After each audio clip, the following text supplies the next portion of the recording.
Olá pessoal, tudo bem? Mais um LP Talks aqui, Rafael Lacerda comigo. Hoje um assunto voltado à área empresarial e tributária, né, Rafa? Eu vou deixar você fazer a apresentação do nosso brilhante convidado. Hoje a gente está aqui para falar um pouco sobre a reforma tributária e para isso a gente trouxe aí um convidado, aí um amigo meu, Vitor Dias Ramos, meu colega de LLM lá no Cello School. Vitor é formado em Direito e Contabilidade e ainda tem pós-graduação também em Direito Tributário pelo IBET, MBA em Gestão Tributária pela Trevisan e é sócio Dias Ramos, Oliveira e Macedo, Sociedade de Advogados, DRON. Advocacia Tributária, não é isso? Com 55 anos, né? Com 55 anos para ter todo esse currículo aí. 55 anos com esse currículo, né? Seja bem-vindo, Vitor. Obrigado, agradeço o convite, é uma honra aí. Fico feliz em falar de um assunto tão tranquilo como reforma tributária. É isso.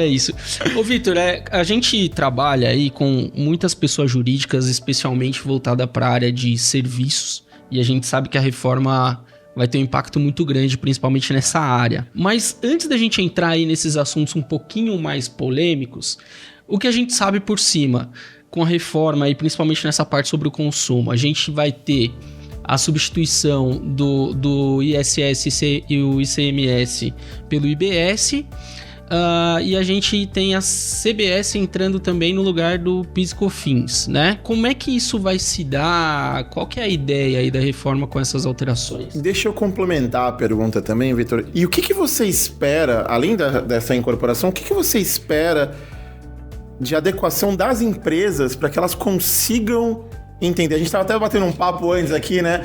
Para que elas consigam entender o mecanismo e não percam muito. Bem, o ponto que você trouxe é esse. A ideia da reforma é simplificar e aí transformar 5 tributos em 2, né?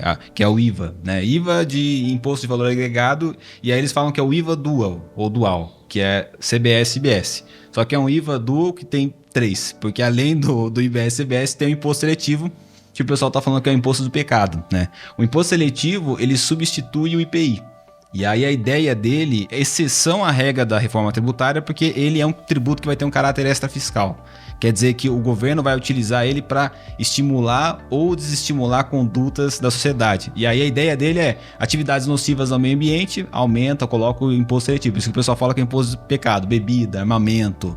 Então a ideia dele nesse aspecto é essa. Mas em relação ao principal, que é IBS e CBS, né? A ideia da reforma tributária é simplificar, porque hoje a questão do contencioso tributário envolvendo o ICMS, o ISS, o PIS e o COFINS é uma coisa surreal. Então se você entrar por curiosidade lá no STF, colocar lá PIS e COFINS, a quantidade de tema com repercussão geral reconhecida, você vai no STJ, a quantidade de tema com repetitivo reconhecido é um negócio absurdo, porque quando a gente está falando especialmente de ICMS, né, são 26 estados e Distrito Federal, então são 27 regulamentos ICMS no Brasil, e cada regulamento tem 700, 800 artigos, então cada estado às vezes tem uma interpretação, tem divergência, guerra fiscal, se eu vou tributar no destino, na origem, enfim.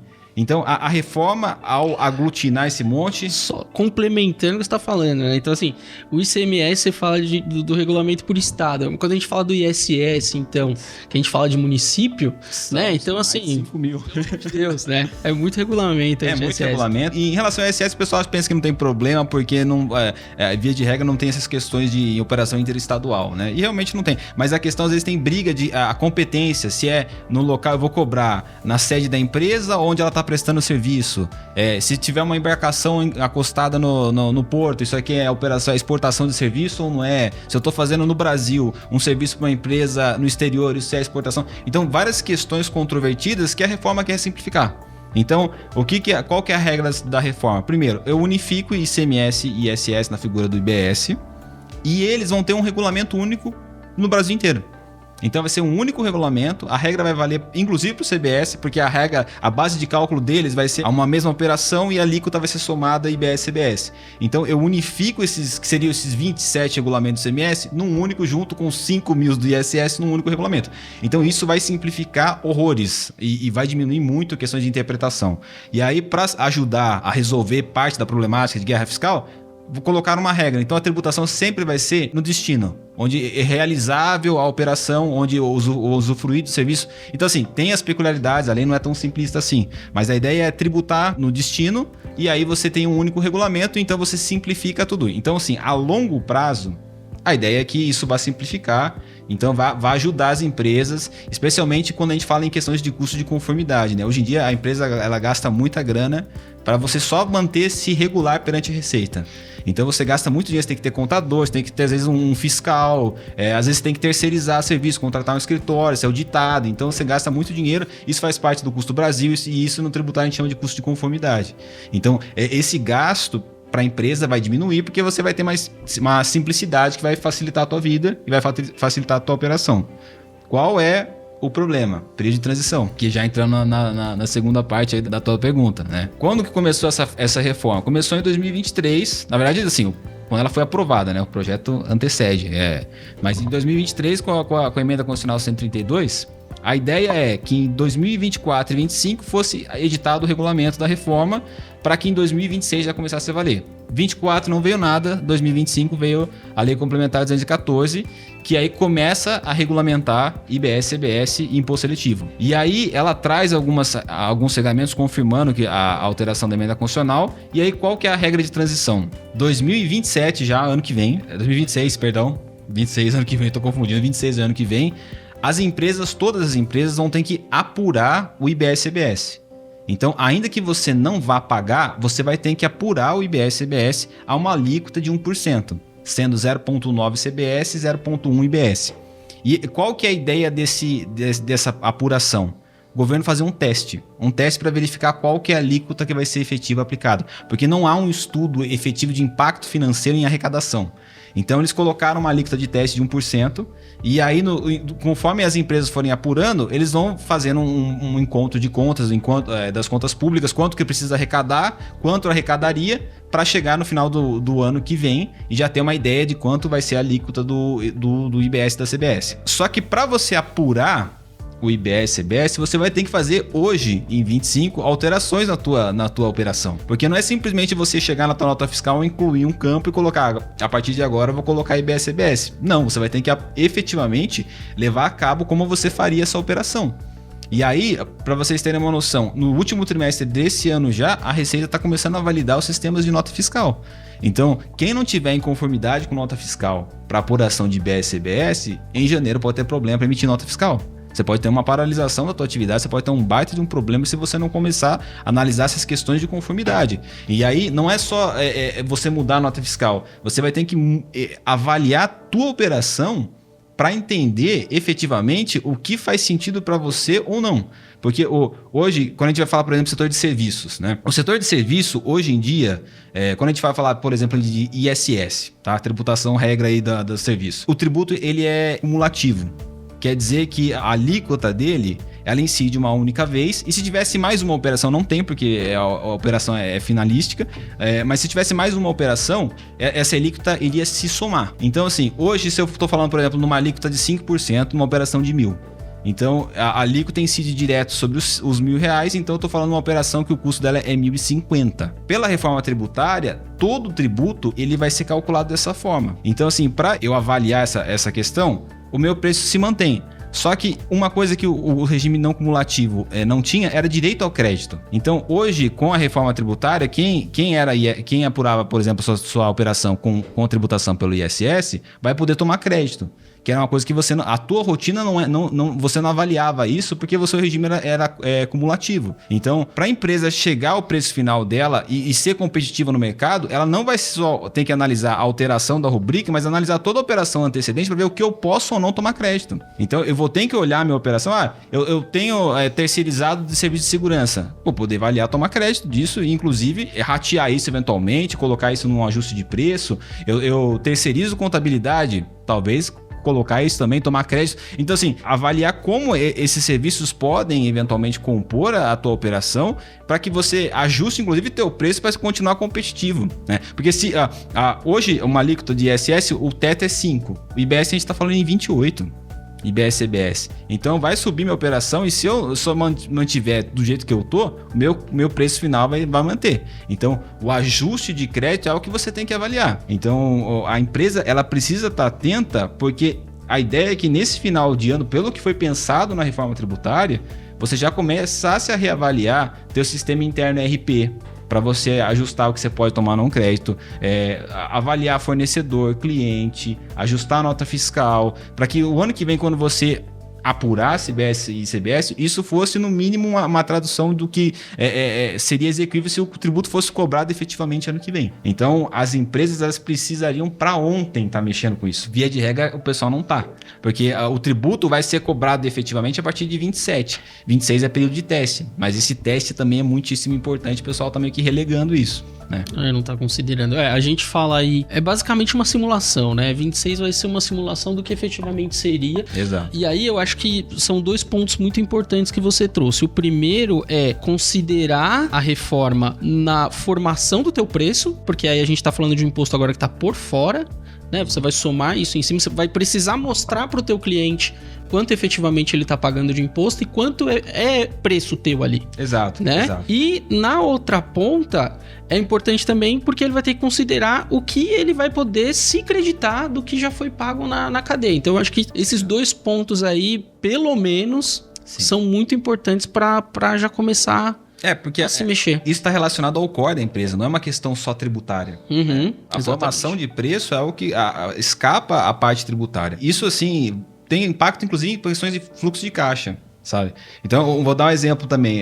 Esses dias a gente estava conversando com uma empresa do setor agro. Empresa do setor agro, quando a gente fala, por exemplo, empresa que opera com commodity, ela vende futuro. Então, eu estou vendendo safra que eu nem plantei ainda. E, às vezes, nessas operações, eu faço antecipação de recebíveis para que eu possa utilizar esse valor e fazer a minha plantação. Na reforma tributária tem um mecanismo que é interessante, que eles chamam de split payment, que é algo que não existe hoje. Existe em alguns países fora do país, fora do Brasil, perdão, mas a ideia do governo é que quando você faça o pagamento, automaticamente o tributo seja retido. Então a empresa vai receber o valor líquido. A ideia é essa. Então passei o cartão de crédito para fazer uma compra, fez uma transferência, vai incidir a tributação e eu recebo o valor líquido. E aí o que a gente estava conversando? Beleza, a empresa recebeu uma antecipação para fazer a plantação, vai receber líquido. Eu vou receber menos do que eu recebia antes para administrar uma mesma operação. Se eu não estou preparado, isso pode ter um impacto de fluxo de caixa. Isso pode ter um impacto na minha operação sequência. Outras coisas que a gente estava conversando, fornecedor. A gente estava falando aqui que posso tomar crédito de operações, né? Só que aí tem uma coisa interessante. Simples Nacional. A reforma tributária, ela não mexe com Simples. Quem é Simples Nacional pode continuar com o Simples Nacional. Só que ela põe uma condição. Ela fala, olha, se você tem uma operação anterior que é de um contribuinte que é optante do Simples, você, empresa que toma esse serviço do Simples, que recebe essa operação do Simples, vai poder tomar crédito na proporção que ele pagar IBS e CBS dentro da DAS. Então, assim, quem apura Simples Nacional sabe que o IBS, o ICMS e o ISS, substituindo o IBS e CBS, é uma parcelinha pequena. Porque dentro da DAS tem imposto de renda, tem contribuição social, agora tem ainda o PIS e COFINS. Então, assim, é uma parcela muito pequena. Se você puder tomar o crédito, vai ser praticamente nada. E aí, o que faz a legislação? Ela fala, olha, contribuinte do Simples, se você quiser, você pode segregar o IBS e CBS. Você continua no Simples e aí você ignora a parte da DAS que tem IBS e CBS e apura por fora, como se você fosse um contribuinte normal. Deixa eu te fazer duas perguntas. A primeira, parte das pessoas que nos ouvem, quando fala tomar crédito, fazer compensação, elas não atuam na área. Tá. Se você puder fazer uma apresentação didática ali para que parte do nosso público que não tenha esse conhecimento de tomar crédito fale. E quando você separa, aí no mesmo paralelo, quando você fala que é possível separar, vai ser possível separar o CBS do DAS, você acha que haverá a possibilidade de algumas empresas, eventualmente, utilizarem este mecanismo por fins indevidos? Em relação à questão do crédito, tá? Hoje em dia a gente tem 2 sistemas de apuração de créditos, 2 sistemas de apuração de tributo, para simplificar. Tem o sistema acumulativo, que é esse que eu falei, que a operação ela não gera direito a crédito. Então, eu faço a ideia, talvez o exemplo mais simples seja em relação ao PIS e COFINS, tá? PIS e COFINS, hoje em dia, tem 2 regimes, que é o acumulativo e não acumulativo, excluindo a questão do monofásico, que é um ambiente à parte, tá? Mas no PIS e COFINS, regime cumulativo, a alíquota é menor, é 3,65. Quem opta pelo regime não cumulativo, ou quem é eventualmente obrigado ao regime não cumulativo, ao regime cumulativo, perdão, que tem alíquota menor, ele não pode tomar crédito e, consequentemente, ele paga uma alíquota menor. Então, eu faço uma operação, pago 3,65, o outro, sei lá, vamos imaginar uma operação em cadeia, tá? indústria, distribuidor, atacado, varejo, consumidor final. Então a indústria vende para o distribuidor, paga 3,65 se ela fosse regime não cumulativo. O distribuidor vende para o atacado e varejo, 3,65. O varejo vende para o consumidor, 3,65. Nessa operação escalonada, todas as operações passaram 3,65 e o tributo foi acumulando.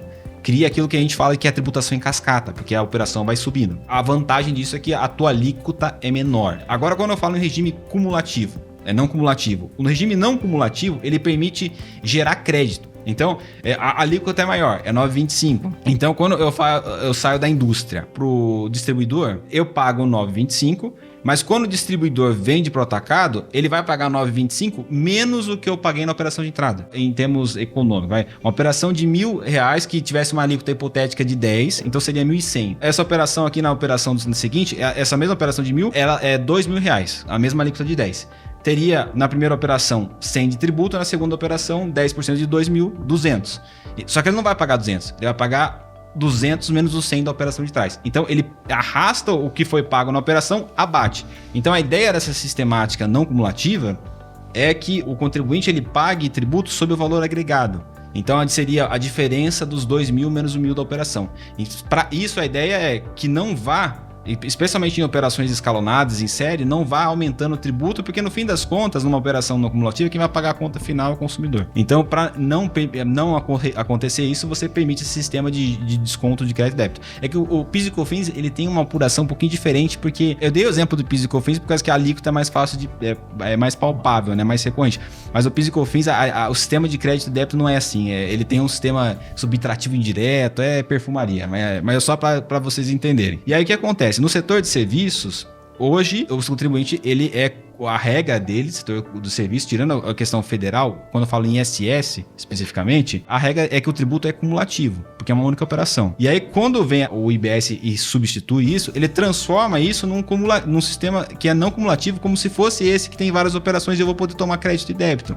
Então, o setor de serviços, hoje em dia, ele não está preocupado com isso, porque, eu tô olhando para ISS, eu não tenho que tomar crédito. Para mim, a minha realidade é essa, o meu sistema é esse. Quando eu troco, eu tenho que olhar para algo que eu não olhava. O que tem antes de mim ou o que tem aqui junto comigo que eu posso tomar crédito. Então, eventualmente, eu posso tomar créditos de IBS e CBS e utilizar isso para deduzir do que eu vou ter de débito de IBS e CBS.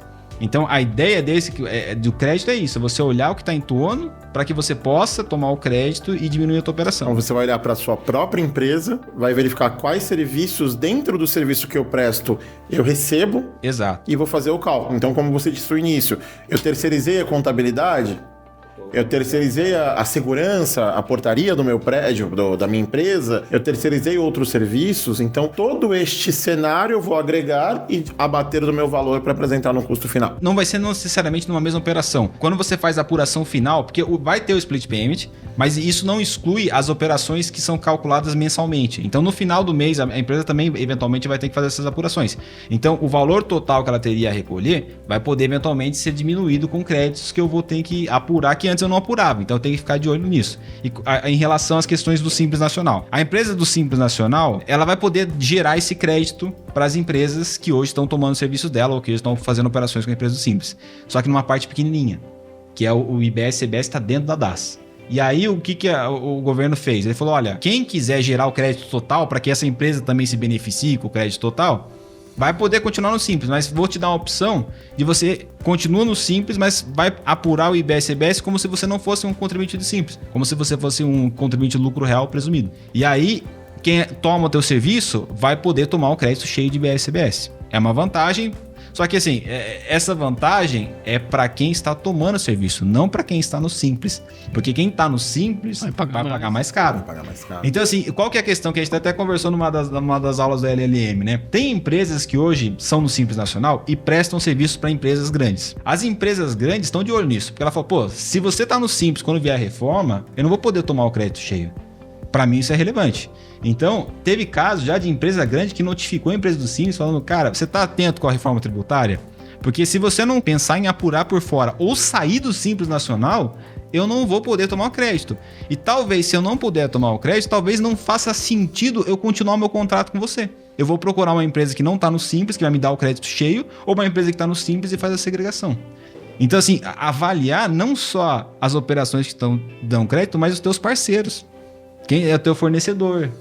Entende? É um negócio muito complexo. E aí, pensando até nas áreas que a gente atua, isso vai mexer muito quando as empresas elas vão fazer uma proposta, apresentar uma proposta de trabalho para outras empresas, especialmente para grandes corporações que estão atentas a isso, e muitas empresas vão ter que correr ou para mudar o seu regime de tributação ou para se adequar a esse destaque do IBS-CBS. Exato. A gente comentou muito, até em algumas situações, Thiago, que essa alteração, né, essa mudança a reforma tributária, ela vai impactar para a empresa ela vai ter que avaliar, então, tanto o seu fornecedor, a partir de agora, se ele está ou não em conformidade, ou se ele é ou não optante pelo Simples Nacional, e se ele está disposto a ou sair deste regime, ou declarar, apurar e recolher de forma separada aí a questão do IBS e do CBS, mas também na parte interna da formação do preço. Né? Então, a partir de agora é isso. Fazer propostas daqui para frente, já considerando essa alteração, que eu acho que muita gente não está pensando nisso, né? Já considerando essa alteração. Empresa de serviço já considerando que o que ela paga de ISS hoje, ela não vai pagar daqui, sei lá, 3, 4 anos, né? Que acho que vai aumentando aí de forma escalonada, né? A regra da reforma é que a gente está fazendo pedaços aqui, né? Porque o assunto é extenso, mas qual que é o período de transição, né? 26 é o período teste, 27 acaba a PIS e COFINS, já entra em definitivo o CBS e o IPI ele vai à alíquota zero. Ele não é extinto porque a gente tem áreas incentivadas no Brasil, Zona Franca de Manaus é uma delas, então teria um impacto muito grande, então eles, em vez de extinguir, eles colocaram a alíquota zero. Aí 27 e 28 começa um período pré-fase de transição, que aí você vai ter o IBS rateado entre município e estado. Então vai ser zero. A alíquota que eu falei de teste é de 1%. Aí 26 começa a cobrar fazer o teste, 27 começa a CBS, e aí 27 e 28, como o 0,9 do CBS saiu, o 0,1 do IBS começa a ser dividido estado e município. A partir de 28 até 2033 começa um período de aceleração, que a gente vai falar, né? Aí especificamente de 2029 a 33, que eu aumento 10% a tributação do IBS e diminuo 10% do ICMS e do CBS, do ISS. Então ele vai aumentando o CBS e diminuindo até que em 2033 extingue o definitivo. Só que nesse período 29 a 33, ICMS, ISS e IBS vão coexistir. Então, assim, nesse período vai ser bem complicado para as empresas. Então, gerir esse tipo de informação se ela não estiver preparada. Porque você já vai ter que lidar com um tributo que é ruim, que é o ICMS, que é o ISS, e ainda vai ter que acrescentar na tua operação o IBS. E aí a gente estava falando aqui, são alíquotas bem diferentes, né? Bem distintas. E aí você fala em aumento progressivo, né? Você tem um aumento, por exemplo, do IBS em 10% e você tira 10% do ISS. Em que momento eu chego no encontro de contas ali de uma alíquota final? Porque, veja, eu posso partir de um 3% de ISS, por exemplo, que a gente tem hoje em alguns municípios, e aí já vem com a pancada do IBS ou não? A alíquota a gente fala do IVA, vai. A alíquota do IVA é a somatória do IBS e CBS. E a expectativa do governo é que essa somatória seja em torno de 28%. Então, nesse período, não vai vir a pancada dos 28%. Mas ele vai depois de fazer o reajuste da CBS, né, que a gente espera que fique algo próximo ao que é hoje o PIS e COFINS, propriamente dito, que aí o IBS vai aumentando gradativamente, mas partindo do 0,1. E aí aumentando gradativamente até o governo ajustar em 33 extinguir. Mas nesse período vai ser muito complicado, porque uma empresa, por exemplo, focando na do Simples, né, que eu acho que é a maioria do Brasil, né? A empresa do Simples Nacional, ela vai ter que hoje tomar uma decisão se ela segrega ou não, se ela sai do Simples Nacional ou se mantém. Se ela segrega a operação, são questões que ainda não estão muito esclarecidas, né? Eu vou segregar a operação e tirar IBS e CBS, mas dentro da minha DAS eu vou ter o ISS. E não vão ser tributos que vão poder ser compensados. Porque o IBS... como ele tem uma natureza mista de imposto estadual e municipal, eu não vou poder, em tese, em princípio, compensá-lo com o ISS, porque é um tributo municipal. Então, assim, nesse período de transição vai ser muito difícil. para essas empresas. Por isso que, especialmente para as empresas do Simples, porque as empresas do Simples, às vezes elas não estão se preparando porque elas não têm condição de se preparar. Se eu estou olhando uma empresa individual, um cara que fatura pouco por ano, ele não tem talvez condição de fazer um investimento pesado agora e se estruturar. Porque não é só quando eu falo segregar, não é simplesmente que eu vou tirar e calcular por fora. Isso vai ter um custo na minha operação inteira. Essa segregação que você fala, ela precisa ser pro meu tributo inteiro? Porque você imagina uma optante do Simples lá. Ela tem diversos contratos. E aí eu posso ter empresas que exijam que eu faça apuração e recolhimento de forma segregada e eu posso ter clientes que não. Não tem como. Não tem como. Ou você segrega ou eu segrego tudo do cara que me exige, do cara que não me exige. Não tem como. Ou eu não segrego e eu corro risco de alguns clientes rescindirem comigo, ou eu saio do Simples. E aí uma alternativa que a gente vê muito na mão de obra, né? Na terceirização de mão de obra, é que a gente estava até conversando antes, que hoje a gente tem parte do serviço que está dentro do Simples e parte, desde 2021, que é proibido estar no Simples, que seria zeladoria e controladoria de acesso. Eu não posso utilizar o Simples, e limpeza e manutenção eu posso utilizar o Simples. Então, o que as empresas hoje fazem? Elas abrem dentro daquele grupo 2 perfis de CNPJ. Um destinado à prestação de serviços no Simples e outro destinado à prestação de serviços fora do Simples. Você acha que essa é uma alternativa? Talvez você fracionar a tua operação para que você consiga, especialmente no período da transição, subsistir. Né? Talvez fosse uma saída. Só que, assim, o duro é que quando eu crio uma empresa nova, tem todo o custo de uma empresa, que é o custo de conformidade. Eu vou ter que ter o meu contador, eu vou ter que fazer... Porque uma empresa que não é do Simples, no mínimo, ela é presumida. E para você apurar um lucro no presumido, não é igual ao Simples. Você tem obrigações, inclusive, de contábeis que você não tem numa empresa do Simples Nacional. Se você for pro lucro real, então aí o negócio desanda, porque o lucro real, para apuração do lucro real, você tem o LALUR, você tem o LAX, que são livros de apuração do lucro que são mais complexos. Tem contador que não trabalha com lucro real, dada a complexidade de apurar o lucro. Por isso que eu falo, tem o ônus e o bônus, né? O bônus, assim, que você vai ter uma relação melhor com o teu cliente, porque ele vai poder tomar o crédito, mas o ônus que você vai ter que suportar. Então, se você não bota na ponta do lápis o que vai compensar para você, você pode, eventualmente, até falir. Né? Até fechar as portas, porque 28% é bastante coisa numa operação. Se a gente pega uma operação... tem empresa que tem mais de lucro de 8%, 7%. E eu vou aumentar minha carga tributária sem ter uma contrapartida, porque eu estou sofrendo uma pressão do meu cliente para mudar de regime, né? Mas será que eu consigo abraçar? Mas aí você cria aquele cenário também. Se eu não alterar pela pressão do meu cliente, eu fatalmente vou perder o meu cliente. Exato. Então, é por isso que é importante você avaliar o que você pode tomar de crédito. Pensando na reforma e no que você pode, analisando o texto, o que você acha hoje que serão os principais pontos que fatalmente serão judicializados? Um ponto que eu acho que vai ser problemático pra caramba é o primeiro, o contencioso.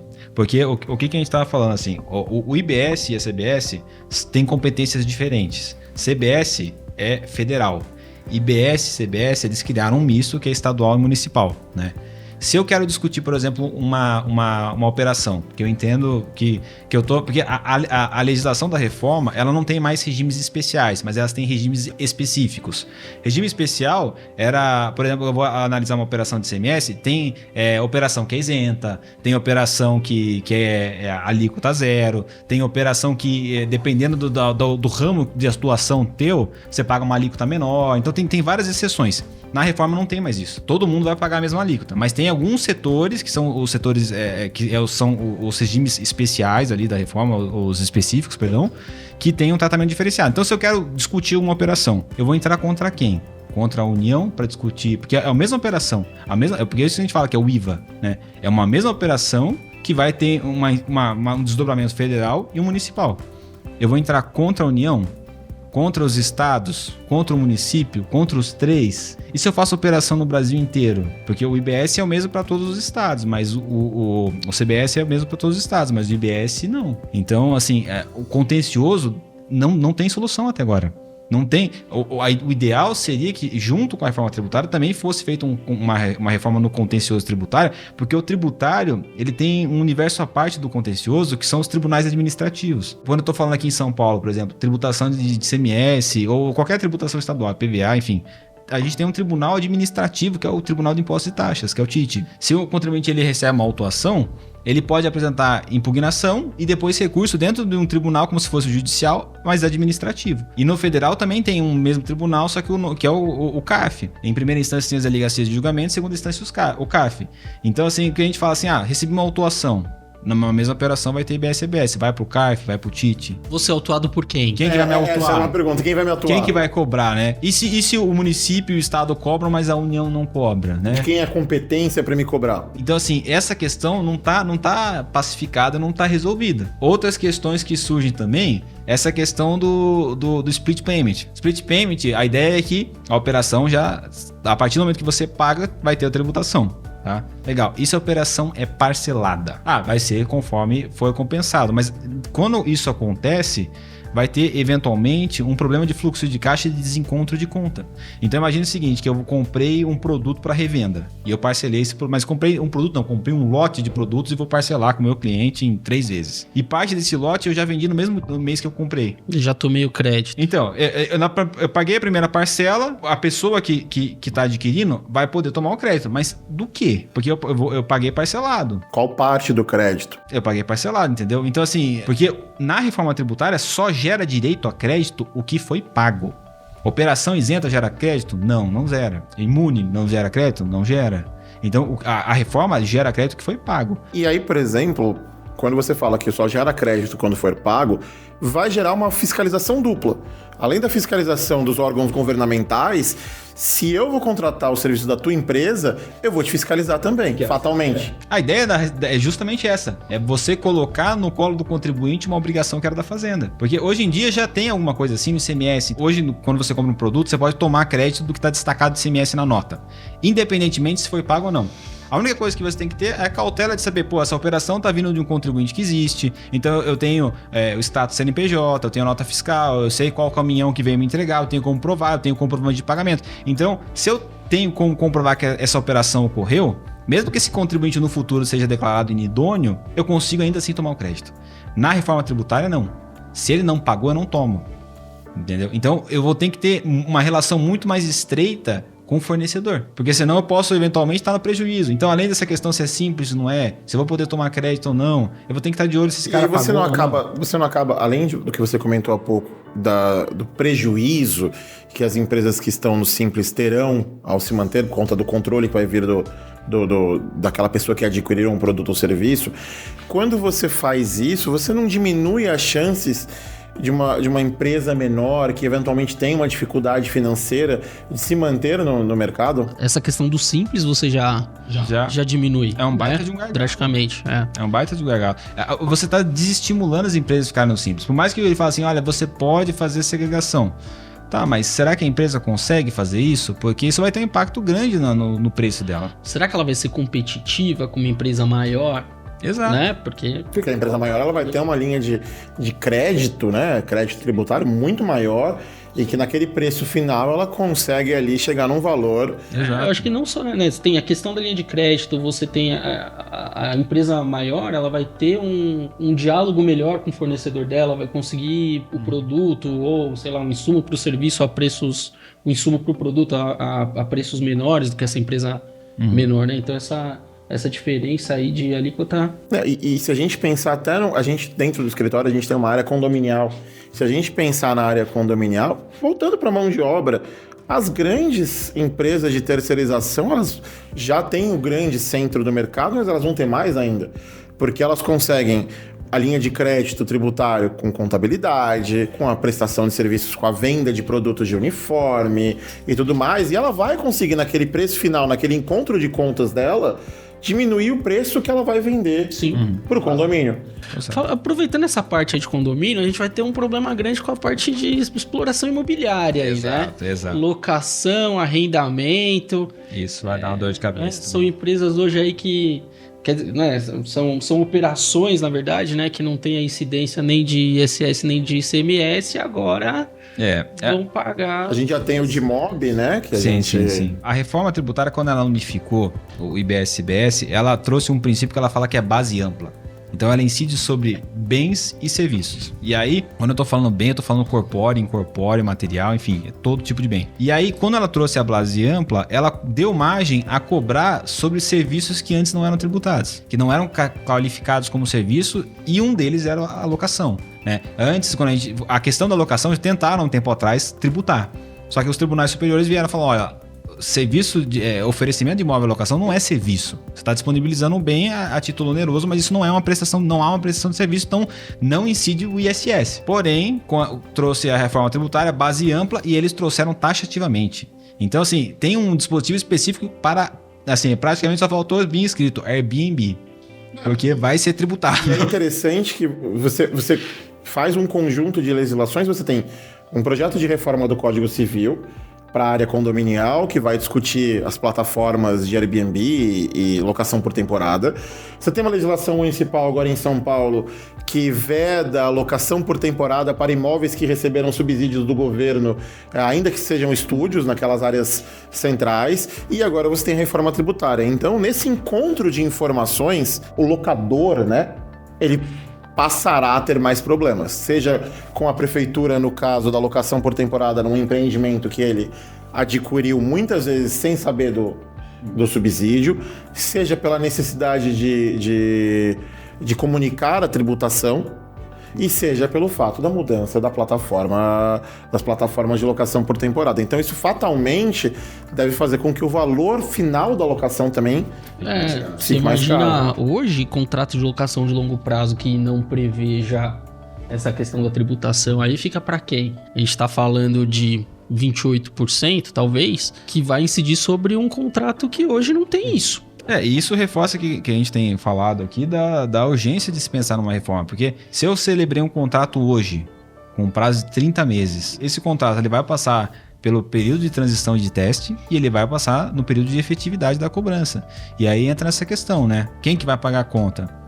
Talvez se você tiver um bom relacionamento, você consiga fazer o ajuste do teu contrato, a alegação de reequilíbrio contratual. Mas se você não tiver, eventualmente você vai precisar judicializar. Olha aí a judicialização entrando de novo. Vai precisar acionar vocês aí, para negociar. E fatalmente esses temas vão, tal qual a pejotização, parar no STF, no STJ, vão ser suspensos até que haja uma uniformização das decisões. Porque o impacto é grande também. Quando a gente fala especialmente em arrendamento, né, dependendo da área. E você pega um contrato de arrendamento que geralmente os prazos são bem mais longos do que de locação, né? A gente tem arrendamento aí de... Não, mas tem outras situações problemáticas também. Por exemplo, o setor de construção civil. Se eu construir, eu tô lançando empreendimento hoje, vai ser entregue daqui 4 anos. E se eu não previ a alteração na tributação, né? Eu tô falando, se eu falar 28% na alteração no preço de um contrato de um imóvel, como que vão ficar as construtoras, né? É uma discussão que a gente teve na área da construção civil foi, e claro, fazendo um paralelo, a gente teve uma última legislação ainda com Michel Temer presidente, que era a obrigatoriedade da entrega dos empreendimentos preparados para o sistema de individualização de água e gás. Após a promulgação da lei, eles fizeram uma alteração para dizer somente os empreendimentos lançados após a promulgação. Porque muitos empreendimentos eles saem com um projeto X e aí tem uma mudança, então eu imagino que fatalmente haverá uma judicialização, porque esse empreendimento é anterior à legislação. É duro assim, porque no tributário existe uma cogência na cobrança que talvez não tenha uma margem para uma questão assim, né? Então, assim, não vou poder, por exemplo, alegar não surpresa, né? Não vou falar, meu contrato... porque tem um princípio que você não pode opor o contrato contra a administração pública no tributário. Então, eu não vou poder falar, talvez, eventualmente, chegar lá e falar, olha... Eu tenho um contrato anterior, né? E não vou poder... Não, ele fala, a tua operação vai se realizar quando? Lá, quando você entregar o imóvel, vai pagar... Mas aí você pensa, por exemplo, nos contratos de construção civil que são firmados com o próprio poder público, que são aqueles vinculados ao Minha Casa Minha Vida, em que a partir do momento em que o projeto ele é aprovado, o governo passa a pagar o projeto para você de forma antecipada, né? Nos contratos de administração pública tem um fato interessante, porque a legislação ela previu um reajuste automático. Sim. Então, na reforma tributária tem uma previsão, são 2 dispositivos que falam, olha, o contrato vai ser reequilibrado de acordo com a tributação. Até para garantir, mas assim, isso quando a gente está falando de contrato direto. Quando a gente está falando de consórcio, os consorciados não vão ter essa cláusula automática. Então, assim, invariavelmente, toda essa questão de reajuste de contratual, se você não conseguir negociar vai ser judicializado. E quando você pensa em consorciado, pensando até em consórcios públicos, por exemplo, as concessões, os consórcios de ônibus em São Paulo, que você tem um impacto direto na tarifa, na tarifa do consumidor final, que é algo que a gente vai trazer um problema grande. Então eu imagino, conhecedor de causa você, mas que estes cenários ainda serão alvo de judicialização e de outras legislações complementares. Sim.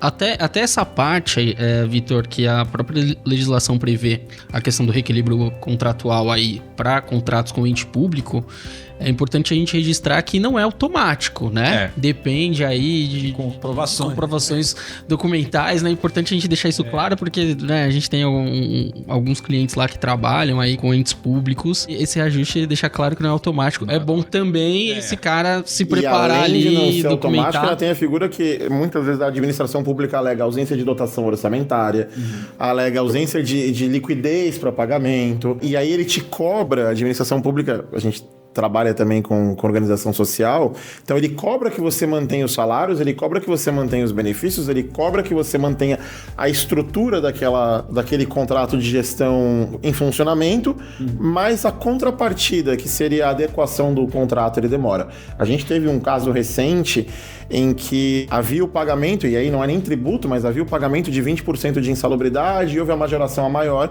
e até hoje o ente público não pagou. E sai do bolso de quem? Porque num contrato de gestão eu pago, eu recebo, eu transfiro. Não tem lucro, né? Não tem essa discussão. Essas questões invariavelmente vão enxurrar. Até, se não me engano, foi o STJ que soltou uma perspectiva de que haja um aumento maciço aí de demandas judiciais, especialmente no período da transição, né? Então, a bandeira que o governo vendia era a reforma tributária vai acabar com litígio. Talvez diminua nos tributários, mas os litígios cíveis que tangenciam o tributário, invariavelmente vão acontecer. É muito aberto, né, a discussão. E é interessante que até existir a uniformidade dessas decisões, a gente vai ter decisões no mesmo tribunal, num mesmo fórum, completamente conflitantes. Eu acho que a bandeira da diminuição, né, desse contencioso tributário, ela faz algum sentido se a gente imaginar toda aquela questão de regulamento de ISS para mais de 5 mil municípios, né? Agora a gente vai ter ali uma regra única. Eu acho que o problema principal vai ser justamente nessa fase de transição, tanto no próprio contencioso tributário, quanto essa parte de contrato, até o pessoal se adequar e colocar o preço e tudo mais. E eu acho que talvez, e é uma questão, Vitor, os próprios municípios também buscarão a judicialização na questão do recebimento, ou não? Em relação aos municípios, ainda não está muito claro o funcionamento do comitê gestor do IBS. Porque, recentemente a gente teve a eleição do primeiro presidente, né? Que foi um membro do Concefaz, se não me falha a memória. Mas a repartição, a ideia do comitê gestor, até está se falando que esse comitê gestor ofenderia a Constituição porque seria um quarto poder. Porque a ideia é que ele vai gerir a arrecadação e distribuição de recursos. Então, arrecada, vai para um fundo do comitê gestor e ele faz a repartição. Então, assim, eventualmente pode acontecer de um município sofrer um impacto, especialmente quando a gente considera que a tributação vai ser não mais na origem, sim no destino, né? Então, pode ter um impacto grande. Óbvio, assim, quando a gente vai analisar a reforma como um contexto mais amplo, a gente vê que tem várias coisas que foram feitos enxertos ali justamente para tentar apaziguar. Então, a reforma tributária que foi pensada era uma reforma sobre todo o sistema tributário brasileiro. Só que isso não foi possível. Então eles fracionaram em 3. A primeira reforma, que é da emenda constitucional 132, ela é a reforma do consumo. Estamos em vias de entrar na reforma da tributação sobre a renda, que aí entra numa questão muito delicada, que é tributação de tributação de dividendo e distribuição de lucro, que é um tema bem delicado. E por fim, a reforma sobre o patrimônio. Por conta dessa questão de ter um impacto no município, começaram a fazer enxertos dentro da reforma do consumo, tem normas de patrimônio. Então a reforma sobre o consumo dispõe sobre IPVA, dispõe sobre ITBI, dispõe sobre TCMD, que são verdadeiros jabutis que passaram ali. E aí, qual que foi em relação aos municípios especificamente? O IPTU, agora, pelo que está na reforma tributária, o prefeito vai poder fazer ajuste na base de cálculo sem passar pela Câmara. Então ele tem mais poder hoje para mexer no IPTU, porque ele perde o poder do ISS e agora ele ganha mais do IPTU. também pode ser que algo no fim das contas vá doer para a população como um todo. Com a dúvida, não é mesmo? Então sempre assim, que existia discussão de onde vamos tirar o dinheiro. foi lobby de município. Foi lobby de município, porque você pede muito poder pro ISS. Então eles falam assim, ó, você vai perder o ISS, mas vou te dar mais poder pro... Aumenta aqui, ó, deixa o cara pagar essa diferença aqui pra você. E essa virou uma discussão política, especialmente para anos de eleição municipal, né? Exato. Que é a discussão sobre aumento ou não de IPTU. A gente tem hoje muitos municípios que só existem porque tem lá algum tipo de benefício de ISS, né? Então você vê Camaçari na Bahia, por exemplo, é uma série de fábricas lá e tudo, justamente porque eles têm ali uma alíquota menor, algum tipo de incentivo. Com a reforma isso acabou. Acabou. Ou tem algum tipo de benefício, alguma coisa que esse município consiga oferecer para que aquela empresa continue lá? A não ser um desconto de IPTU, por exemplo. Então, o que acontece? A reforma tributária, quando ela cria uma alíquota geral, que vai ser aplicado para... Porque assim, antes quando a gente ia falar ICMS, eu tenho uma alíquota, sei lá, para combustível, eu tenho uma alíquota para arroz, eu tenho uma alíquota... Era variável de acordo com o produto. Não vai ter mais isso. Vai ter uma alíquota única para todos os produtos. E quando eu faço isso e tiro do estado e tiro do município a competência para você legislar e arrecadar o tema, eu tiro o poder de barganha de você trazer um investidor pro meu estado, pro meu município, sobre qual que era o carro-chefe? Crédito presumido de ICMS. Então, a empresa vai para Camaçari, por exemplo, o Estado chegava para ela e falou, se você construir uma planta industrial e empregar 500 funcionários, você vai ter um crédito presumido de 95% de ICMS na saída. Tem agora uma das fábricas chinesas, né, que tá vindo para instalação. A BID, né? BID, que recebeu um incentivo nesse sentido, né? Recebe. E aí, a reforma, quando ela extingue o ICMS, consequentemente, esse benefício vai perder a eficácia. Até por isso o período de transição. Só que aí o governo trouxe 2 mecanismos para tentar manter essas empresas lá, né? Que é a criação de 2 fundos. O primeiro fundo, que é um fundo de compensação para as empresas que foram incentivadas. Então, olha, para a empresa não falar, eu sofri um prejuízo porque no caso da BID, vamos imaginar que o benefício dela durasse 10 anos. Vai pegar o final da reforma. Então, eu fui enganado, né? Não. O governo fala, vou criar um fundo e esse fundo vai te compensar para que você não tenha o prejuízo por ter ido para lá e você vai perder seu benefício gradativamente, mas quando você perder, você vai ter um fundo que você vai poder reaver. E para o município, para o estado, vai ter um outro fundo que é para que ele receba o dinheiro e faça investimento local para que continue atrativo para a nova empresa. Então, assim, eu vou ter dinheiro injetado para essa finalidade, como se fosse um programa de atração de investimento fomentado pelo governo, e aí para que ele continue sendo atrativo. Na prática, é difícil. Não, na prática você vai ter mais uma mudança de localização de empresas que hoje foram para instalaram plantas em outros estados e municípios em virtude de um benefício que vão naturalmente voltar para outra localidade. A gente chegou a fazer já uns estudos, teve alguns casos que na hora de botar no lápis, ainda assim era vantajoso. Fora manter a empresa lá. Assim, a maior prova que isso que você falou procede é que, por exemplo, Zona Franca de Manaus está fora dessa regra. Se de fato esses 2 fundos fossem eficientes, eu poderia criar um fundão para a Zona Franca e não precisaria manter a Zona Franca fora dessa regra. Então, assim, a maior prova de que isso pode ter um impacto grande é que a Zona Franca tem um tratamento diferente. Então, assim, eu imagino... Porque uma coisa, assim, os fundos, eles pensam nas empresas e no município, mas e no trabalhador? Né? Porque essas empresas, às vezes, uma empresa sozinha pode gerir uma cidade inteira. Eu falo de exemplos assim, no Pará, por exemplo. No Pará, interior do Pará, tem vários polos industriais que são incentivados. A empresa, para ser instalação lá, ela tem que construir escola. Ela teve que fazer recapeamento, fazer praça. Ela teve que fazer várias obras públicas em contrapartidas para instalação. E além disso, ela tem que comprar insumo regional. Ela tem que contratar mão de obra local. Então, tudo a cidade gera em volta da empresa. Fora as pessoas do entorno que acabam indo para aquela cidade para atender a empresa. Exato. Né? Porque aí se ela vai embora, o cara fica sem nada. Então, se essa empresa vai embora, né? Se ela vai embora, você acaba com o emprego, acaba com a renda, acaba com o entorno, porque muitas dessas cidades sobrevivem por conta daquelas empresas, porque há o trabalhador, há quem vende para o trabalhador, há quem vende para a empresa, e você cria um cenário de... Por vezes, dependendo do tamanho da empresa, você tem outras empresas que estão ali só para atender aquela empresa, né? Então, só para fornecer suprimento ali, insumo. Quando a gente pega a montadora, tem as sistemistas, né, que ficam em volta ali, você pode quebrar uma cidade. Porque o governo está crente de que isso vai resolver. Os dois fundos, mas se não resolver... Esse fundo, ele tem um período. A ideia dele é que ele vai ajudar a empresa, assim, não é que ele vai ajudar irrestritamente, né? A empresa vai ter que comprovar o prejuízo que ela tem para acessar esse fundo e aí sim ser ressarcida pelo período de transição até a extinção do tributo. A origem do dinheiro desse fundo? A ideia é que é a própria arrecadação do comitê...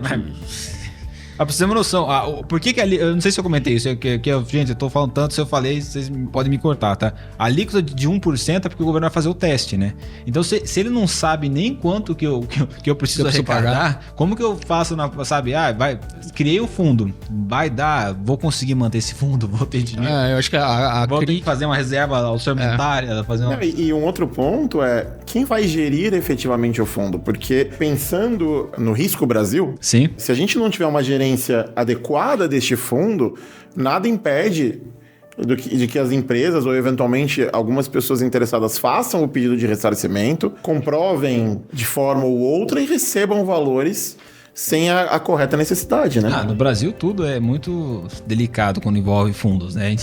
Então, o fundo partidário que o diga, mas esse tributário vai ser difícil porque você vai ter que fazer, não é simplesmente um dinheiro gratuito que você vai lá e acessa, não, você vai ter que fazer uma habilitação, e aí você tem que fazer um pedido, tem que comprovar o prejuízo, e aí sim vai avaliar e te pagar. Dinheiro, literalmente, né? Muitas dessas empresas nesses polos aí, elas continuam lá porque elas têm algum benefício para ir e depois isso é renovado. Esse fundo não vai renovar. Não. Então, assim, se eu tenho uma empresa lá, eu tenho 10 anos de benefício, ao final desses 10 eu tenho a liberdade de negociar com o município alguma renovação, ainda que não igual, mas, né, algum benefício para eu continuar lá.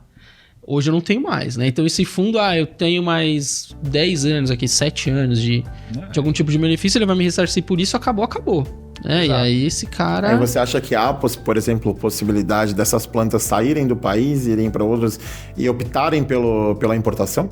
Então, eu acho que, especialmente quando vier a questão da tributação sobre o lucro, tem empresas que já estão saindo do país, né? Quando a gente fala da tributação de distribuição de lucro e dividendo, isso traz um impacto para os sócios. E especialmente empresas que têm matrizes fora do país, às vezes tem uma questão muito complicada que se você tiver várias empresas, quando a gente fala, por exemplo, uma holding, tem a tributação na empresa, aí você passa para a holding, pode ter a tributação na holding de novo. Então, se passar a tributação sobre o lucro, quanto mais empresas tiver, mais tributação vai diminuir a parcela. Então, às vezes, a empresa tem empresa que já está saindo, não é nem está avaliando. Tem empresa que está saindo do Brasil já, pensando nesse risco de uma reforma sobre a renda e nesse impacto que vai ter porque a alíquota...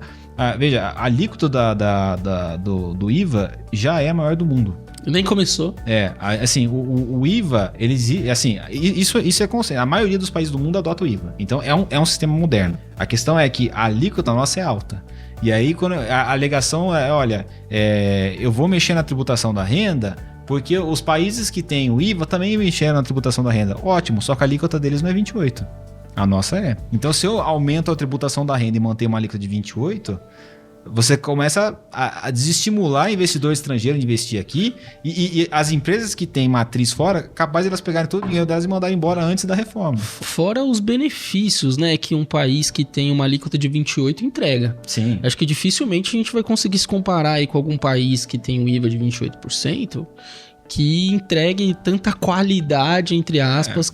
Agora, sobre a alíquota, a gente está falando muito em 27, 28, não sabemos ainda qual vai ser. Há um risco de estarmos sendo otimistas? A equipe do governo está otimista que vai ser, né? Mas até o final do ano que vem, eu não cravaria isso que é 28, não. Tem gente que já está falando em 32, em 30, 32%. Então a gente está falando de um IVA de 32, uma reforma sobre a renda. E isso sem falar que ainda tem a terceira perna, que é a reforma sobre o patrimônio. Reforma sobre o patrimônio. Esses alienígenas aqui que eu falei que passaram, né? E sim, uma coisa assim que já causou um alvoroço, né? Na tributação do patrimônio, que é, por exemplo, a questão do TCMD. Na reforma, previu um TCMD progressivo de acordo com o valor do patrimônio. Então, assim, hoje tem estado, se não me engano, no Rio de Janeiro, ele tem uma alíquota progressiva no TCMD, se não me falha a memória.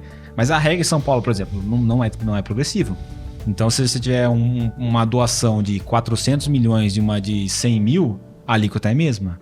Na reforma, não. Ela vai poder ser progressiva. Então, muita gente já começou a pensar, cara, o que eu posso fazer para me antecipar?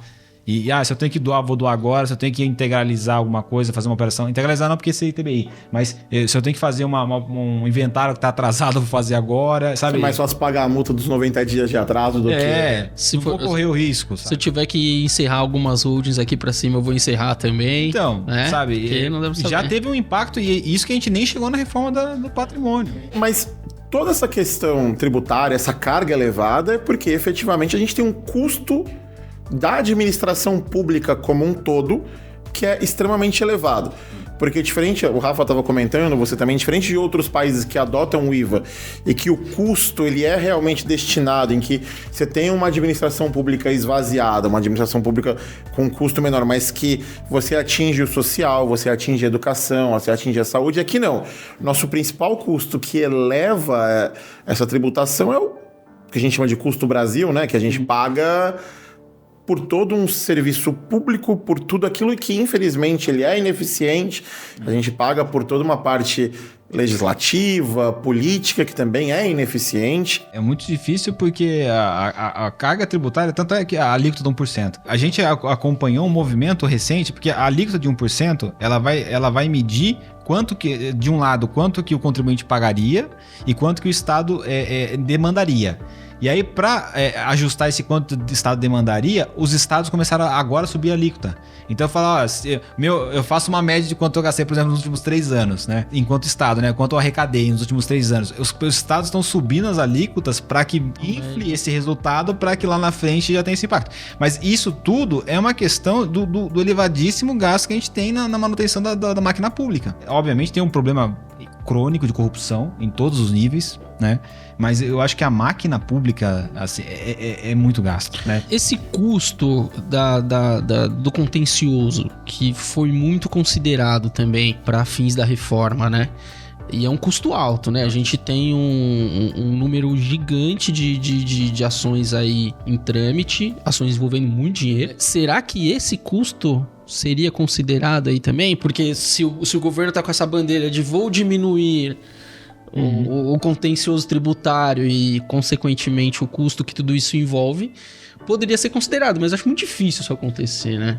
Acho difícil. E pegando um gancho, ontem eu estive no Tribunal de Justiça em São Paulo acompanhando julgamentos e tudo mais, e um dos desembargadores trouxe um tema interessante, né? Porque ontem estava sendo discutido no Tribunal de Justiça de São Paulo um transporte de carga relacionada a material arqueológico em Santarém, no Pará. E estava sendo discutido aqui. Né? Então, é um custo agregado, é um custo que efetivamente está ali, é um custo que move a máquina e que efetivamente... A complexidade faz o sistema, ele provoca a litigiosidade, né? Então, assim, hoje, não é que às vezes o contribuinte, ele não sabe como fazer, porque a legislação é tão mal escrita, é tão ineficiente, que eu quero pagar certo, eu quero pagar em dia, mas eu não sei como. Eu não sei para quem pagar e como pagar. E aí eu pago errado, e aí sou autuado. Vou fazer o quê? Né? Vou ficar quieto? Vou ter que me defender. Exatamente. Então, assim... E aí o próprio recurso é um recurso que ele é moroso, sim, que ele é demorado e que muitas vezes atrapalha a continuidade. Vitor, muito legal o nosso papo. Tem Passamos muito assunto. Uma hora aqui batendo um papo. Tem muito assunto aí. Acho que a ideia principal era trazer para os nossos clientes, para nossa audiência, pontos importantes, pontos focais aí dessa alteração. O que a alteração vai impactar na atividade empresarial já a partir do iniciozinho do ano que vem, como é importante aí se preparando para isso. Mas você trouxe lá atrás, no começo da nossa conversa, uma parte muito importante, uma questão muito importante que é com relação à nota fiscal. Sim. Que era até a pergunta que a gente ia fazer. Qual seria o recado do Vitor para essa parte final? Eu acho assim, que isso vai impactar a empresa pequena, grande, média, todo mundo. Que é a questão da conformidade. Agora, no último trimestre, a gente está caminhando já para o último trimestre do ano, está sendo feito um teste de validação das notas fiscais. Então, a partir do ano que vem, você vai ter que incluir o campo do IBS e CBS na tua nota. E se você não tiver em conformidade, se a sua nota não tiver regular, você não vai conseguir emitir nota já em janeiro. Então, assim, um ponto sensível demais para a empresa é essa conformidade. Porque isso vai mexer com o ERP da empresa, que é o sistema de gestão interna. Isso vai ter que mexer com aquilo que a gente falou de você avaliar como você vai cadastrar as suas operações, o que gera crédito, o que não gera crédito. Isso vai avaliar como você precifica o teu serviço. Mesmo que você não vá fazer uma implementação imediata, porque o período do ano que vem é teste. Até eu falo teste, mas deixa eu colocar uma observação, que a legislação prevê a possibilidade de cobrar IBS e CBS das empresas que estiverem irregulares na apuração. E aí você vai ter que pagar e não vai ter direito ao crédito, porque você não vai poder compensar. Mas só um parênteses, né? Mas essa questão da nota fiscal eu acho que é uma dor imediata. Porque a empresa vai ter que fazer isso de imediato para que continue emitindo nota, e isso vai ter um impacto muito grande. Mais do que você avaliar custo, operação, crédito, você precisa ver essa questão da nota fiscal. É algo que eu acho que é bem urgente, porque está em fase de validação dos sistemas. Então, quem não se moveu ainda, eu acho que vale a pena conversar com o contador, com o parceiro, para que comece a avaliar isso, porque é uma dor próxima. Já a gente tá caminhando, chegando no último trimestre, então o cara que não tiver em janeiro com isso praticamente 4 meses para acabar o ano, né? 4 meses, então assim, a empresa precisa se mover, porque vai dar uma dor de cabeça. É uma mudança muito grande de cultura, né? Você vai ter que mexer em tudo na empresa. Então, acho que o ponto principal é esse, né? E tá atento com a reforma, porque... E um ponto interessante, Vitor, ao final a gente vai colocar ali seus dados, né? Para quem tiver dúvida na área tributária, também pode entrar em contato com vocês no escritório, né? Para buscar esse auxílio, né? A gente coloca ali depois os seus canais de contato, até porque é interessante esse mecanismo, essa mudança, essa necessidade de adequação ao que vem pela frente. Então é isso, Vitor. Queria te agradecer. Acho que tirou uma série de dúvidas, não só da nossa audiência, mas principalmente nossa aqui também. É um debate que a gente entendeu, né? Teve aí já no último módulo lá do LLM e vai vir agora com tudo aí. Espero você nos próximos. A gente tem pelo menos mais 2 reformas para te trazer aí de volta. Aí desta reforma a gente tem mais papo com o Vitor. Essa aqui foi uma pincelada, né? Até assim, alguns exemplos que eu dei aqui são eventos totalmente lúdicos. Então eu falei do PIS e COFINS, por exemplo, é um exemplo lúdico para entender, mas a prática não é essa. Totalmente diferente, né? Então, assim, depois, se quiser também trazer como recuperar o São Paulo Futebol Clube, a gente está à disposição. Isso também tá difícil. Então é isso, pessoal. A gente agradece a audiência de novo. Vamos ficando por aqui. Se vocês tiverem quaisquer dúvidas, a gente vai deixar o contato do Vitor. A gente vai deixar o nosso também. Estamos iniciando uma parceria bem bacana aí com eles. E agradeço aí a audiência mais uma vez. E até a próxima, pessoal. Valeu, obrigado.